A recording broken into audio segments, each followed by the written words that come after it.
Good evening my dear friend, आप सभी का स्वागत है हमारी छोटी सी YouTube family Raj English Masti में। और माय डियर, आज हम आपके लिए लेके आए लेसन नंबर 2। और इससे पहले माय डियर मैंने आपके लिए लेसन 1 कंप्लीट डाल दिया है। आप प्लेलिस्ट में जाकर वहां से देख सकते हैं, उसका पूरा एक्सप्लेन किया है हिंदी में। और जितने भी आपके इंपॉर्टेंट क्वेश्चन हैं आपके एग्जाम पर्पज से, वो हमने वहाँ पर पूरा डिटेल में किए हैं। और आज हम पढ़ेंगे आपके लिए लेसन नंबर 2। बहुत ही इसका पहले हम हिंदी एक्सप्लेन करेंगे, उसके बाद में इसके क्वेश्चन आंसर हैं। कुछ इसकी पहले इसकी स्टोरी देख लेते हैं कि इसमें चैप्टर में दिया क्या है और किस किस तरीके से हमको पढ़ना है। तो माय डियर, यहाँ पे लेसन 2 है। इसका पोएम का नाम है यहाँ पे लॉस्ट स्प्रिंग। लॉस्ट स्प्रिंग का मतलब होता है खोया हुआ बसंत। अगर मैंने यहाँ पे हिंदी नहीं लिखी है, आप चाहें तो यहाँ पे लिख सकते हैं, मैं बोलता चलूंगा। लॉस्ट स्प्रिंग का मतलब होता है खोया हुआ बसंत। इसमें 2 कहानियां हैं, story of stolen childhood. Story माने कहानियां होता है, स्टोलन माने चुराई हुई, और चाइल्डहुड माने होता है बचपन। तो बचपन की चुराई हुई कहानियां। तो इसमें 2 कहानियों के बारे में जिक्र किया है। अब बात करता है आपके लिए कि इसके ऑथर कौन है या इसके पोएट कौन है। आपकी एक्सट्रैक्ट माय डियर 1 नंबर का आपको या 2 नंबर का पूछता ही है, जिसमें क्यों 5 नंबर के इसमें से एक्सट्रैक्ट आएगा तो उसमें से पोएम या पोएट आपके लिए पूछेगा। तो यहाँ पे होता है एनिस जंग, होता है इनका एनिस जंग। कौन है इसके पोएट कहते हैं, इनके ऑथर कहते हैं किसी नाम से। तो माय डियर, यहाँ पे पोएम का नाम है लॉस्ट स्प्रिंग। इसमें कहानी दी है कि स्टोरी ऑफ स्टोलन चाइल्डहुड, बचपन की चुराई हुई कहानियां। अब इसमें पहली स्टोरी है इसमें कि समटाइम्स, कभी कभी, I find a rupee in the garbage dump, कि कभी कभार मुझे क्या है, मैं प्राप्त कर लेता हूँ कचड़े के ढेर में रुपी, माने कहता है रुपया प्राप्त कर लेता हूँ, रुपया मैं पाता हूँ कभी कभार। यहाँ पे गार्बेज का मतलब होता है माय डियर कचरे का ढेर। एक होता है ना जहाँ पर कचड़ा कूड़ा कचरा डालते हैं हम, कचड़ा, वहां पे जब एक समूह बन जाता है तो उसको हम बोल देते हैं गार्बेज।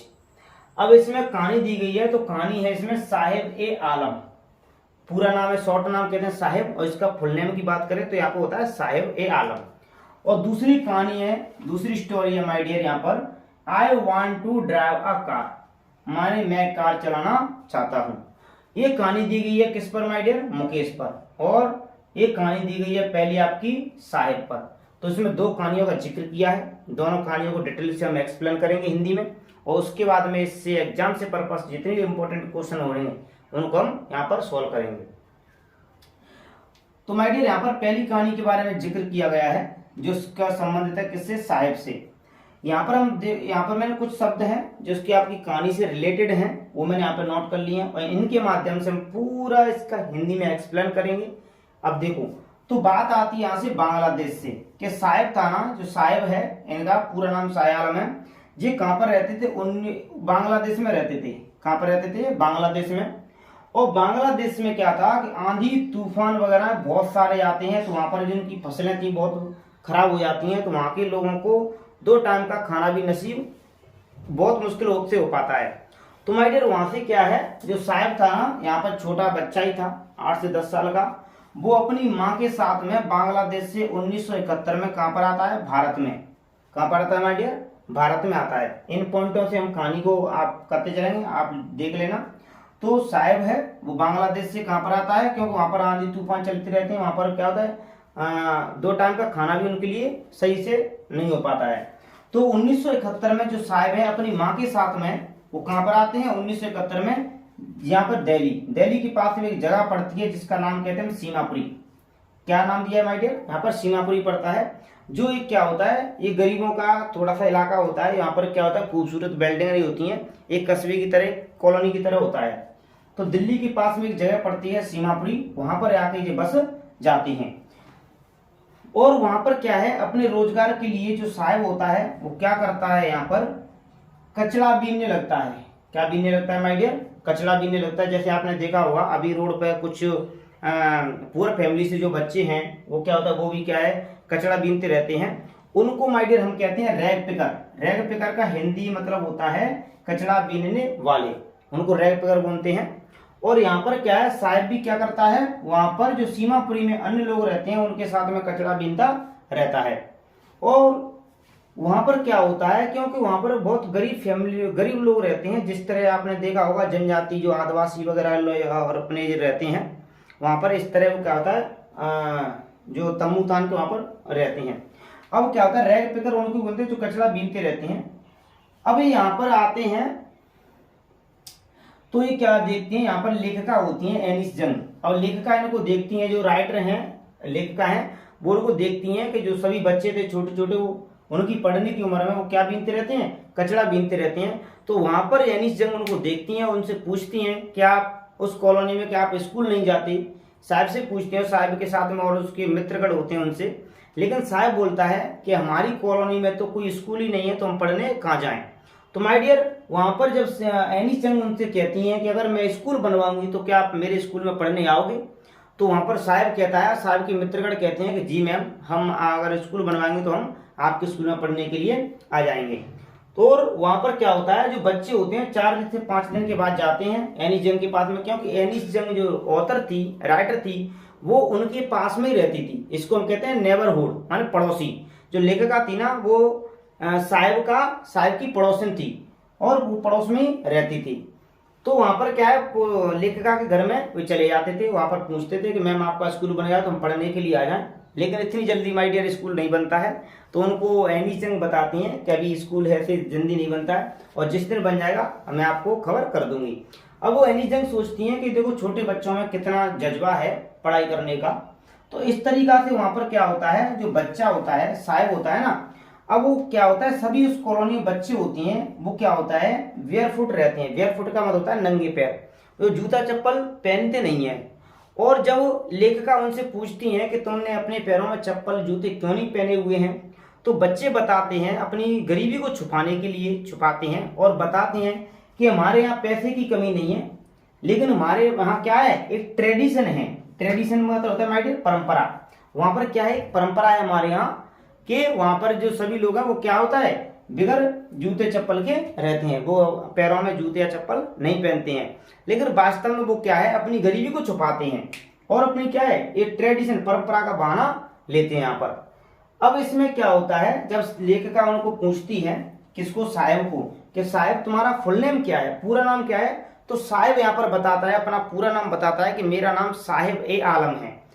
अब साहिब ए आलम जब नाम बताता है, लेकिन बच्चा तो छोटा होता है तो उससे अपने नाम का मतलब नहीं होता है। और एग्जैक्टली अगर साहिब ए आलम का हम मतलब देखें तो साहिब ए आलम का मतलब होता है लॉर्ड ऑफ यूनिवर्स। यहाँ पर लेखिका बताती हैं कि बच्चे को नाम तो इसका साहिब ए आलम है पूरा नाम, लेकिन इसको अपने नाम का मतलब नहीं पता है। साहिब ए आलम का मतलब होता है लॉर्ड ऑफ यूनिवर्स, इसका मतलब है पूरे ब्रह्मांड का स्वामी। तो नाम तो इतना दर दिया इसका पूरे ब्रह्मांड का स्वामी, लेकिन बच्चा बहुत गरीब है, माने होता है एक विपरीत नाम हो जाना, काम के कहता है उसके गुणों के विपरीत उसका नाम हो गया। अब यहाँ पर क्या करता है जो बच्चा है, अब उसके बाद में थोड़ा सा बड़ा होता है, और क्या होता है, कभी कभार जब ये कचड़े में कचड़ा बीनते रहते हैं तो कचड़े में उनको 1 रुपए का नोट, 5 रुपए का नोट और 10 रुपए के नोट उनको मिलते रहते हैं, और इनको देख करके वो गाय, और कभी कभार उनको गोल्ड भी मिल जाता है, कचड़े के ढेर में गोल्ड के थोड़ी बहुत सामान भी मिल जाता है, पैसे मिल जाते हैं, और सिक्कों को ही वो क्या समझने लगते हैं, वो गोल्ड समझने लग जाते हैं। जो बच्चे हैं ना, साहिब और साहिब के मित्रगण है ना, उनको 5 रुपए 10 रुपए के सिक्के जो मिलते हैं उनको वे गोल्ड समझने लगते हैं और कचड़े के ढेर में वे ढूंढते रहते हैं। लेकिन जब साहिब बड़ा होता है तो वहां पर क्या होता है, साहिब जो था ना, अब क्या होता है, थोड़ा बड़ा होता है और वो देखता है, क्योंकि वहां पर क्यों गरीब लोग रहते थे, तो वहां के कुछ मंत्री वगैरह रहते हैं जो राजनीति संबंधित होते हैं, वो क्या करते हैं, इन गरीब लोगों का आधार कार्ड, पैन कार्ड जो होते हैं ना, वोटर कार्ड और राशन कार्ड, जो सीमापुरी में जितने भी लोग होते हैं ना, उनका राशन कार्ड और वोटर कार्ड बनवा देते हैं, जिससे क्या होता है कि उनका वोटर लिस्ट में नाम आ जाए और वे क्या उनके लिए वोट डालें। इससे क्या होगा, उनके लिए 2 टाइम के लिए खाना मिल जाएगा, मतलब उनको राशन मिल जाता है, और इस लोग पर नेताओं का ज्यादा भला होने लगता है कि उनके लिए वोट डालेंगे, तो यहाँ पर उनका राशन कार्ड और वोटर कार्ड ही बनवा देते हैं। लेकिन वहाँ सीमापुरी के आसपास में कोई ना तो कोई अच्छा विद्यालय होता है, ना ही कोई स्कूल होता है जिससे बच्चों का वहां पर विकास हो सके। और यहाँ पर क्या है, फिर बड़ा होने के बाद जो है ना, साहिब क्या करता है, एक टी स्टॉल माने चाय का जो ठेला होता है ना, चाय की दुकान होती है, वहां पर काम करने लग जाता है, और चाय पर काम करके वो क्या होता है, 800 रुपया पर मंथ कमा लेता है, माने 1 महीने का 800 रुपया वहां से वो कमा लेता है। और 2 टाइम का भोजन, 2 टाइम्स मील, वो भी वहां से उसको मिलता है, 800 रुपया महीने का, और खाना पीना माने होता है 2 टाइम का खाना भी उसको वहां से चाय के ठेले पर प्राप्त हो जाता है। और वो क्या करता है, उस चाय के ठेले पर होता है जो स्टील का जो कनेस्टर होता है उसको लेकर के जाता है। अब बैग के स्थान पर, पहले बैग लेके जाता था, अब बैग नहीं ले आता है, अब बैग के स्थान पर वो क्या लेके जाता है, वो एक यहाँ पर स्टील कैनेस्टर लेके आता है जिसमें मिल्क बूट बोलते हैं उसको हम, जिसमें का दूध भरा रहता है, जो टांगने वाला होता है, जिसमें जो मिल्क वाले होते हैं उसमें दूध भर के ले जाते हैं क्रेन में, उसी को वहां पर क्या होता है स्टील कैनेस्टर बोलते हैं। तो माय डियर यहाँ पर इस तरह होती है इसकी कहानी पहली स्टोरी की, और जितनी थोड़ी बहुत इसके पॉइंट बच गए होंगे उनको हम क्वेश्चन के माध्यम से वहां पर देख लेंगे। अब इसी के बारे में बात करता हूं मैं स्टोरी नंबर 2 की, इसी में समझ लेते हैं। ये छोटी सी स्टोरी है आपकी यहाँ पर। अब जो स्टोरी तो माय डियर पहली स्टोरी हमारी किस पे थी, पूरा साहेब पर थी, लेकिन जो सेकंड स्टोरी है I want to drive a car, मैं कार चलाना चाहता हूँ, ये किसकी स्टोरी है यहाँ पर, मुकेश, एक लड़का है, दोनों ही बच्चे क्या है गरीब फैमिली से हैं, और दोनों की क्या होता है बचपन से ही, तभी से उसका नाम पड़ा है चैप्टर का स्टोरी ऑफ स्टोलन चाइल्डहुड, माने बचपन में इनकी जो सपने हैं वो गवा देते हैं, खो देते हैं। अब यहाँ पर जो स्टोरी है ये स्टोरी चलती है मुकेश पर। अब मुकेश क्या करता है, तो इसमें एक यहाँ पर एक होता है बेंगल, बेंगल मान होते हैं माय डियर चूड़ी, क्या होती हैं चूड़ी, और चूड़ियों के लिए फेमस है। यहाँ पर क्या होता है इसमें दिया गया है कि जो मुकेश है और मुकेश के जो पेरेंट्स हैं, उनकी दादी, उनके पिताजी, उनके दादा, ये क्या होता है कई पीढ़ियों से उसमें क्या होता है चूड़ियां बनाने का काम करते हैं। और जो फिरोजाबाद शहर है वो चूड़ियां बनाने के लिए प्रसिद्ध है, बहुत फेमस है, इसलिए इसको क्या कहते हैं ग्लास ब्लोइंग इंडस्ट्री, माने कांच की चूड़ी बनाने वाले उद्योग कहा जाता है किसको, फिरोजाबाद शहर को। और जो फिरोजाबाद शहर है माय डियर यह क्या होता है चूड़ियों के लिए बहुत प्रसिद्ध है, और इसी में क्या होता है फिरोजाबाद में ही सभी लोग चूड़ियां बनाते हैं। यहाँ पर मुकेश की दादा दादी ये पूरी फैमिली है ना वो चूड़ी बनाने का काम करती है।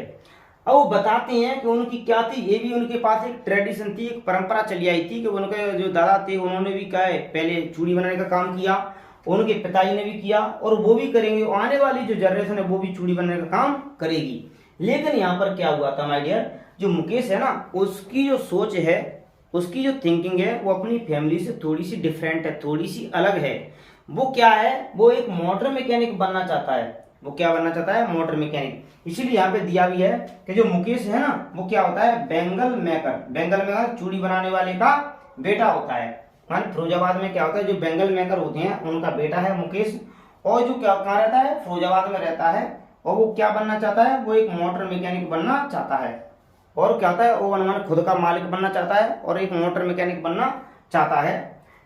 और यहाँ पर क्या होता है माय डियर, जो फर्सन्स होता है माने जो भट्टियां होती हैं उनमें लोग काम करते रहते हैं, और ये होता है वेल्डिंग ग्लास और कांच की जो चूड़ियां होती हैं उनकी वेल्डिंग करने लगती हैं। अब वहां पर मुकेश देखता है सभी को कि उनकी जो छोटी बहन है, उनके पिताजी हैं, एक काल कोटरी जैसी होती है डिंगी सेल्स, आपको देखा होगा अपने फैक्ट्री में काम करते हैं, और फैक्ट्री में क्या होता है कि ना तो शुद्ध लाइट मिलती है अच्छी सी, माने सॉरी हाई टेम्परेचर रहता है लाइट का, शुद्ध ऑक्सीजन नहीं मिलती है, ना ही सूर्य की रोशनी मिलती है। तो उसमें क्या होता है जो उसमें काम करने वाले लोग होते हैं ना उनको हीट का सामना करना पड़ता है, टेम्परेचर का बहुत ज़्यादा। और वहाँ पर क्या होता है एक काल कोठरी जैसे में काम करते हैं, और जिससे क्या होता है उनके फेफड़ों से संबंधित उनकी आंखों की जो आई साइड होती हैं, आंखों की देखने की क्षमता होती है, और लंग्स होते हैं उनके फेफड़े, और ब्रेन होता है, उससे संबंधित कई सारी बीमारियां उनको होने लगती हैं, डेवलप होने लगती हैं। तो यहाँ पर माय डियर क्या होता है, इस तरह मुकेश देखता है कि वहाँ पर बहुत सारे लोग हैं जो उसमें काम कर रहे हैं, उनकी जो सिस्टर हैं वो क्या होता है वो बेल्ट करती रहती हैं, और जब आपने देखा कांच की चूड़ी को जब बेल्ट करते हैं उसको जब हम रगड़ेंगे तो वहाँ पर क्या होता है पुड़ी उसमें से ना थोड़ी सी डस्ट उड़ने लगती है, उसकी डस्ट यानी धूल, और वो धूल क्या होता है अंदर जाके फेफड़ों में जम जाती है, जिससे क्या होता है जो लंग्स होते हैं हमारे उनकी बीमारियां, उनको बहुत ज़्यादा समस्याएं होती हैं। और सबसे ज़्यादा माय डियर इसमें परेशानी होती है कि आंखों की रोशनी होती है, आंखों की देखने की क्षमता होती है, उसको वे खो देते हैं। जितने भी उसमें क्या है जो ग्लास ब्लॉगिंग इंडस्ट्री में काम करते हैं, चूड़ी बनाने वाले उद्योग में, वो अपनी आंखें खो देते हैं। तो माय डियर कुछ नहीं है, इसमें छोटी सी कहानी है, और इस तरह इस कहानी से हम को दोनों कहानी हमने एक्सप्लेन की हिंदी में, समझे। और जो कुछ पॉइंट रह गए होंगे हम क्वेश्चन करेंगे, तो साथ साथ में आपके क्वेश्चन के माध्यम से हम आपको पूरी कहानी आपको बताते जाएंगे साथ साथ में। अब आगे बढ़ते हैं माय डियर, हम करते हैं इसके क्वेश्चन आंसर। एक बार चाहो तो इसका स्क्रीनशॉट ले लो आप, ठीक है। बढ़ते हैं हम क्वेश्चन आंसर पे।